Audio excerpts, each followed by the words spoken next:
नमस्कार, India TV speed news देख रहे हैं आप और मैं हूं आपके साथ प्रिया शर्मा। सुबह से आप महाराष्ट्र और झारखंड के सबसे सटीक रुझान, सबसे सटीक नतीजे देख रहे हैं सिर्फ इंडिया टीवी पर। आपको बता दें इस वक्त की बड़ी खबर की जीत के बाद पहली बार मीडिया के सामने आए हैं फडणवीस। उन्होंने कहा है कि ये पूरी महायुति की जीत है, तो ये बड़ा बयान उनकी तरफ से दिया गया। कांग्रेस के फेक नैरेटिव की हार हुई है, तो फडणवीस की तरफ से ये कहीं ना कहीं आरोप लगाया गया है कांग्रेस पर कि वो फेक नैरेटिव फैला रही थी, उसमें वो कामयाब नहीं हुई है। और साथ ही जो नारा चल रहा था कि एक है तो सेफ है, उसकी भी जीत हुई है, तो ये फडणवीस की तरफ से कहा गया। आपको साथ ही बता दें कि महाराष्ट्र में वोट जिहाद फेल हो गया, जिसकी कोशिश महाआघाड़ी गठबंधन की तरफ से की जा रही थी, तो फडणवीस ने कहा है कि वो फेल साबित हुआ है। महाराष्ट्र की जनता के आगे नतमस्तक हूं और आभार जताता हूं जनता का। सीएम पोस्ट पर फडणवीस ने बड़ा बयान देते हुए कहा है कि अभी तक तय नहीं हो पाया है कि मुख्यमंत्री का चेहरा कौन होगा, तीनों पार्टियां मिलकर इसका फैसला करेंगी। सीएम पद को लेकर कोई विवाद नहीं है, ये फडणवीस ने साफ कर दिया है कि महायुति में सीएम फेस को लेकर किसी तरह का भी कोई भी विवाद देखने को सामने नहीं आया है। महाराष्ट्र में महायुति लैंडस्लाइड बिक्री की ओर बढ़ रही है और महायुति को 226 और महाआघाड़ी को 56 सीटें, एक ऐतिहासिक जीत महाविकास आघाड़ी। लेकिन सबसे बड़ी पार्टी, एक बार फिर से 2014 की बात कर ले, 2019 की बात कर ले, बीजेपी बनकर उभरी है। यहां पर बीजेपी अकेले 128 सीटों पर आगे चल रही है, तो ये बहुत बड़ी खबर हम आपको बता रहे हैं। देवेंद्र फडणवीस अगले मुख्यमंत्री बन सकते हैं। साथ ही मुंबई में फडणवीस के घर हलचल लगातार तेज हो रही है। नए सीएम की रेस में फडणवीस का नाम अब तक सबसे आगे है। अमित शाह ने देवेंद्र फडणवीस से फोन पर बातचीत भी की, लगभग 25 से 30 मिनट उनकी फोन पर बातचीत हुई। अमित शाह ने कहा है कि फडणवीस को प्रचंड जीत की बेहद बधाई। शाह ने एकनाथ शिंदे और अजीत पवार से भी फोन पर बातचीत की है। तो वहीं प्रचंड जीत के बाद सीएम चेहरे पर शिंदे ने कहा है कि यह तय नहीं था कि जिसकी ज्यादा सीटें होंगी उसका सीएम बनेगा, तीनों पार्टियां मिलकर सीएम पर फैसला लेंगी। तो शिंदे की तरफ से भी ये कहा गया। शाम 7 बजे बीजेपी मुख्यालय अब प्रधानमंत्री नरेंद्र मोदी पहुंचेंगे, महाराष्ट्र उपचुनाव की जीत के जश्न में शामिल होंगे, कार्यकर्ताओं को संबोधित करेंगे। साथ ही प्रधानमंत्री नरेंद्र मोदी प्रचंड जीत पर फडणवीस का पहला ट्वीट भी सामने आया है, जिसमें लिखा है कि एक है तो सेफ है। तो ये देवेंद्र फडणवीस ने ट्वीट किया है। साथ ही जो दूसरी लाइन लिखी गई है वो है कि मोदी है तो मुमकिन है। झारखंड में महागठबंधन की बड़ी जीत हुई है, इसी के साथ बहुमत के आंकड़े से बहुत आगे है जेएमएम। जेएमएम को 57 सीटें मिली है, वहीं बीजेपी को लगभग 23 सीटें मिली हैं। हेमंत सोरेन की पत्नी कल्पना सोरेन की जीत गांडेय सीट से चुनाव वहां से वो जीती हैं और बीजेपी की मुनिया देवी को 6000 वोटों से उन्होंने हराया है।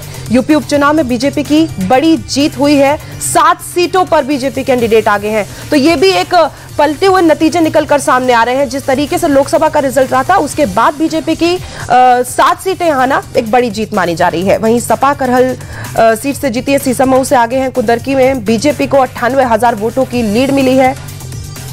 31 साल बाद कुंदरकी में जीत की ओर बीजेपी। तो आपको बता दें कि 1990 के बाद पहली बार, मुस्लिम बहुल सीट है वो, 1990 के बाद पहली बार कोई हिंदू चेहरा वहां पर जीता है। 60% मुस्लिम आबादी वाले कुंदरकी में भारतीय जनता पार्टी की जीत एकदम ऐतिहासिक है। 1990 में वहां पर जीत हुई थी, उसके बाद से 31 साल के बाद ये बड़ी जीत बीजेपी ने वहां पर दाखिल की। करहल से आपको बता दें कि तेज प्रताप यादव 19,000 वोटों से आगे हैं। खैर बीजेपी के सुरेंद्र दिलेर आगे चल रहे हैं खैर सीट से, और सीसामऊ से सपा की नसीम सोलंकी आगे चल रही हैं। उपचुनाव की जीत पर योगी ने बड़ा ट्वीट किया, कहा कि बटेंगे तो कटेंगे और एक रहेंगे तो सेफ रहेंगे।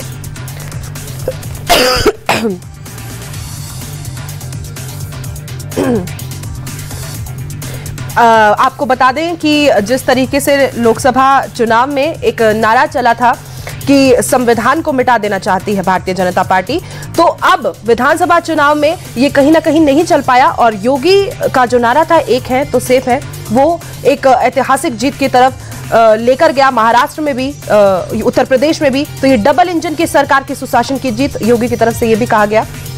वायनाड में बहुत बड़ी जीत की ओर प्रियंका गांधी। तो आपको बता दें कि इससे पहले राहुल गांधी ने वहां से चुनाव लड़ा था, लेकिन उन्होंने वो सीट छोड़ दी थी, जिसके बाद प्रियंका गांधी ने एक बार फिर से वहां चुनाव लड़ा और एक बड़ी जीत वहां पर दर्ज की। 4 लाख से ज्यादा वोटों से आगे यहां पर प्रियंका गांधी है। साथ ही कांग्रेस के गढ़ में बीजेपी की नव्या हरिदास की बड़ी हार यहां पर सामने आई है। सीएम एकनाथ शिंदे को 75,000 वोटों से लीड मिली है। नागपुर दक्षिण पश्चिम से फडणवीस 26,000 वोटों से आगे हैं। बारामती से डिप्टी सीएम अजीत पवार 67,000 वोटों से आगे हैं।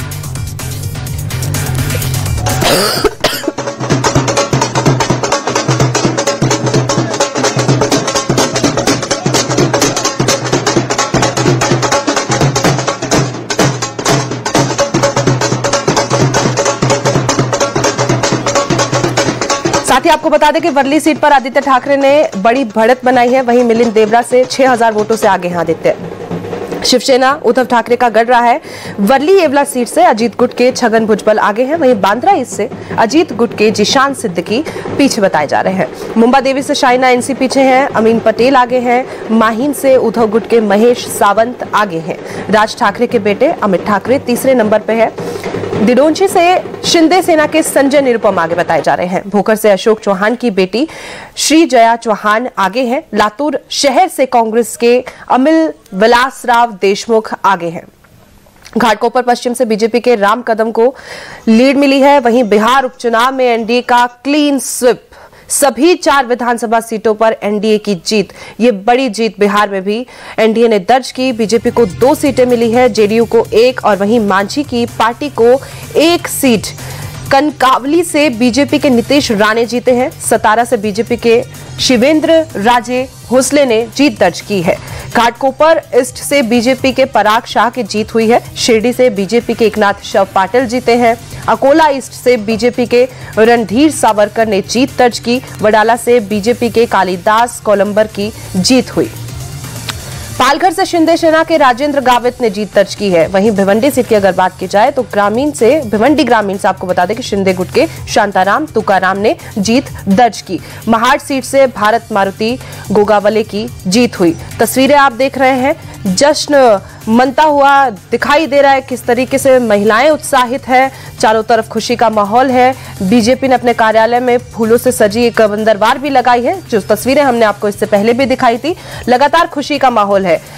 कहा जा सकता है कि भारतीय जनता पार्टी को भी इतने क्लियर मैंडेट की उम्मीद नहीं थी। जीत दर्ज होगी उसका लिए वो आश्वस्त थे, दावा भी ठोक रहे थे महायुति के जितने भी नेता थे, लेकिन इतनी ऐतिहासिक जीत एक बार फिर से यहां पर दर्ज करेगी। देखिए, नवंबर के महीने में मार्च का महीना आ गया है, होली मना रहे हैं लोग, खुशी में लहरा रहे हैं, नाच रहे हैं, तो ये जीत बेहद शानदार, ऐतिहासिक।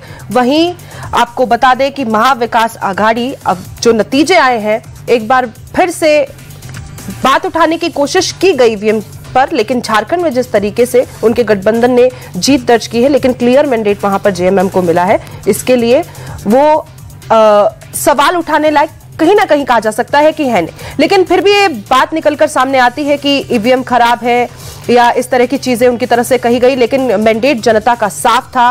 और एक बड़ा कारण अगर आपको बताएं कि महाविकास आघाड़ी की हार का है, जो वो ये है कि बातें पहले से निकलकर सामने आ रही थी कि कांग्रेस और जो शिवसेना उद्धव ठाकरे की, उनमें सहमति नहीं बन पाई थी। क्योंकि उद्धव ठाकरे की जो आपको बता दें शिवसेना है, वो हिंदू हृदय सम्राट शिवसेना है, जो कि वीर सावरकर को नमन करती है। लेकिन राहुल गांधी वीर सावरकर के लिए हमेशा ये कहते हैं कि वो माफी सावरकर है। तो जनता में कहीं ना कहीं ये मैसेज क्लियर था कि आपस में इनकी नहीं बन रही है। एक कारण ये भी रहा, बटेंगे तो कटेंगे का नारा जो महायुति की तरफ से दिया गया, उसका इस्तेमाल ध्रुवीकरण के लिए किया गया। लेकिन कहीं ना कहीं वो नारा ना सिर्फ जनता के लिए, भारतीय जनता पार्टी ने वो जो नारा निकाला था, वो आपसी गठबंधन पे भी पूरी तरीके से सटीक बैठा है। चाहे शिवसेना को कहना हो या एनसीपी को कहना हो, तो उन्होंने उनके लिए भी ये नारा निकाला था कि एक रहेंगे तो सेफ रहेंगे और सुरक्षित रहेंगे। तो ये नारा क्लियर भारतीय जनता पार्टी की तरफ से